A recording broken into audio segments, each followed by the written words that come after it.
안녕하세요. 오늘 저희와 함께 50대, 60대에 나타나는 얼굴 노화 현상, 그리고 그 해법에 대해 좀 깊이 파고들어 볼까 합니다. 네, 안녕하세요. 저희가 받은 5060 노화, 무너진 얼굴 재건 솔루션 이 자료를 보면서요. 왜 이 시기에 유독 얼굴 인상이 확 달라지는지 그 근본 원인부터 좀 살펴보려고 해요. 혹시 거울 보시면서 예전 같지 않다. 어딘가 좀 피곤해 보인다? 아니면 심지어 내가 왜 이렇게 화난 이상이지? 이런 느낌 받아보신 적 있으신가요? 네. 정말 많은 분들이 공감하실 거예요. 그 자료에서도 지적하고 있듯이 이게 사실 단순히 그냥 피부 표면의 문제라기보다는요. 얼굴의 그 근본적인 구조 자체가 변하기 때문이거든요. 구조요? 네. 마치 건물이 오래되면 기초부터 외벽, 내부까지 다 문제가 생기잖아요. 우리 얼굴도 비슷하게 크게 보면 한 세 가지 차원에서 동시다발적으로 변화를 겪게 됩니다. 세 가지 차원이요? 음. 구체적으로 어떤 걸까요? 첫 번째는 얼굴의 뼈대, 그러니까 골격입니다. 이게 중요해요. 특히 이제 갱년기 지나면서 골밀도가 확 감소하잖아요. 그러면서 턱뼈나 눈 주변 뼈 같은 부분이 흡수돼서 줄어들어요. 뼈가 줄어든다고요? 네.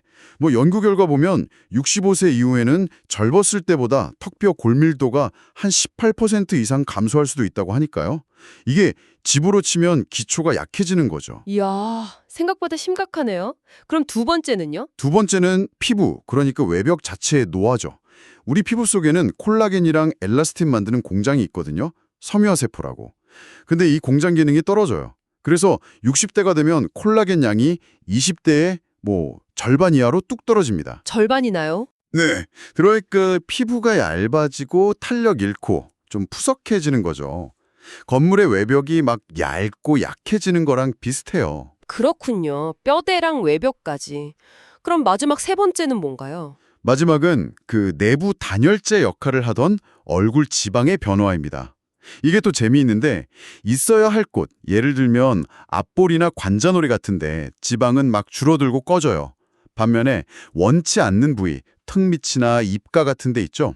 심술보나 마리오네트 주름 생기는 곳. 거기로는 지방이 막 이동하고 쌓입니다.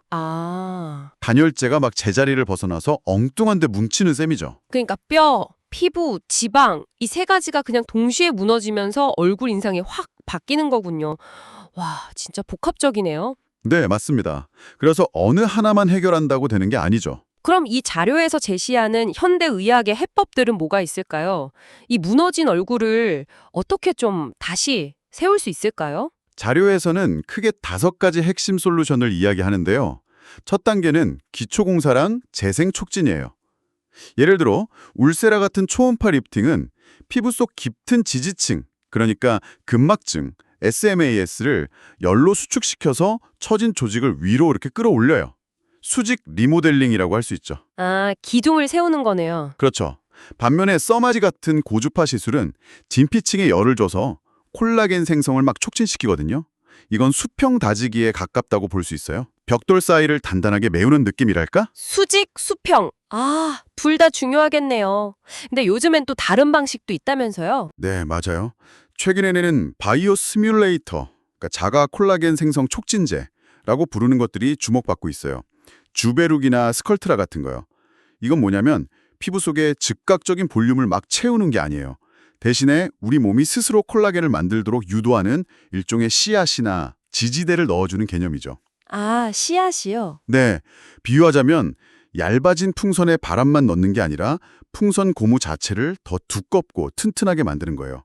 피부 본연의 건강함, 두께를 되찾는 데 초점을 맞추는 거죠. 와, 피부 스스로 힘을 키우게 한다니 신기하네요. 그럼 이미 꺼지거나 패인 부분들은 어떻게 해요? 자료에 필러 얘기도 있던데? 네, 맞아요. 뼈나 지방이 줄면서 생긴 그런 꺼진 골짜기들 있잖아요. 눈 밑, 앞광대, 팔자주름 같은 곳. 이런 데는 필러로 구조를 복원할 수 있습니다. 복원? 네, 여기서 중요한 건 막 과하게 채워서 어색하게 만드는 게 아니고요. 젊었을 때 볼륨에 가깝게 자연스럽게 되돌린다는 복원의 개념이 중요해요. 자료에서 말하는 70%의 미학이라는 데 바로 이거죠. 너무 꽉 채우면 오히려 부자연스러울 수 있으니까 살짝 부족한 듯 채워서 자연스러움을 추구하는 거예요. 70%의 미학이라. 특히 이제 50, 60 피부는 얇아져 있으니까 더 신중하게 접근해야 하고요. 네네. 그럼 보톡스는요? 그건 그냥 주름 펴는 거 아닌가요? 보톡스도 역할이 좀 진화했어요. 물론 주름 만드는 근육을 이완시키는 기본 기능도 여전히 중요하죠. 근데 거기서 더 나아가서 인상 전체를 관리하는 표정 교정기처럼 활용돼요. 예를 들면 미간처럼 막 찡그리거나 부정적인 인상을 주는 근육은 좀 쉬게 하고 웃거나 긍정적인 표정을 짓는 근육은 자연스럽게 두는 거죠. 그래서 전반적으로 좀 온화하고 편안한 인상을 만드는 데 도움을 줄 수 있어요. 아, 그렇군요. 표정 자체를 교정하는 거네요. 근데 만약에 처짐이 너무 심해서 이런 방법들로 좀 부족하다 싶으면 어떻게 하죠? 그럴 때 이제 고려하는 게 중력이랑 직접 싸우는 방법들이죠. 실리프팅이라고 들어보셨죠? 네네. 그건 절개 없이 돌기가 달린 실을 넣어서 처진 조직을 이렇게 당겨주는 방식인데 자료에서는 이걸 보이지 않는 비계 설치에 비유하더라고요. 비교적 간편하긴 한데 효과 지속 기간은 좀 제한적일 수 있고 또 모든 사람한테 다 최적의 효과를 내는 건 아니에요. 그럼 가장 확실한 방법은 역시 수술 쪽인가요? 안면 거상술 같은 거요. 네, 가장 근본적인 해결책이라고 하면 역시 안면 거상술이죠. 이건 늘어진 피부뿐만 아니라 그 아래에 있는 근막층, SMAS까지 직접 당겨서 단단히 고정하고 남는 피부는 절제하는 수술이에요. 말 그대로 얼굴 구조를 거의 리셋하는 개념에 가깝죠. 리셋이요. 네. 그래서 깊은 주름이나 목 처짐까지 개선 효과가 커요. 하지만 당연히 수술이니까 회복 기간도 필요하고 흉터 관리도 신경 써야 하고요. 그리고 무엇보다 정말 중요한 건 숙련된 전문의를 선택하는 겁니다. 그렇죠. 그게 제일 중요하겠네요. 네. 그래서 꾸준히 유지보수를 택할지 아니면 한 번에 확실한 재건을 택할지 이건 개인의 상태나 가치관에 따라서 신중하게 결정해야 할 문제예요. 와, 오늘 정말 5060 얼굴 노화 원인부터 5가지 현대적인 해법까지, 그러니까 기초 다지기, 재생, 구조 복원, 인상 교정, 그리고 중력과의 싸움까지 이 전반적인 개념들을 쭉 훑어봤네요. 들어보니까 이 자료에서 강조하는 것처럼 딱 떨어지는 정답은 없는 것 같아요. 그죠? 맞아요. 네. 개인의 노화 상태나 라이프 스타일에 맞춰서 여러 솔루션을 좀 현명하게 조합해야 하는 뭐랄까 일종의 맞춤형 타임머신 프로젝트 같은 그런 장기적인 접근이 필요해 보이네요. 네, 정확합니다. 궁극적인 목표는 단순히 그냥 시간을 거스러서 젊어 보이는 것 그것만이 아니에요. 가장 나답게 가장 건강하게 나이 들어가는 그 과정 자체를 돕는 데 있는 거죠. 거울 속 내 모습에서 막 피곤함이나 날카로움 대신에 좀 편안함 그리고 자연스러운 생기 이런 걸 발견할 수 있도록 돕는 거 이게 현대 안티에이징의 아주 중요한 지향점이라고 할 수 있습니다. 네. 오늘 나눈 이야기들이 시간이 우리 얼굴에 남기는 흔적들을 어떻게 좀 받아들이고 또 어떤 선택을 할 수 있을지 여기에 대해서 새로운 관점을 드리는 계기가 되었으면 좋겠습니다. 자, 그럼 마지막으로 이런 질문 한번 던져보고 싶네요.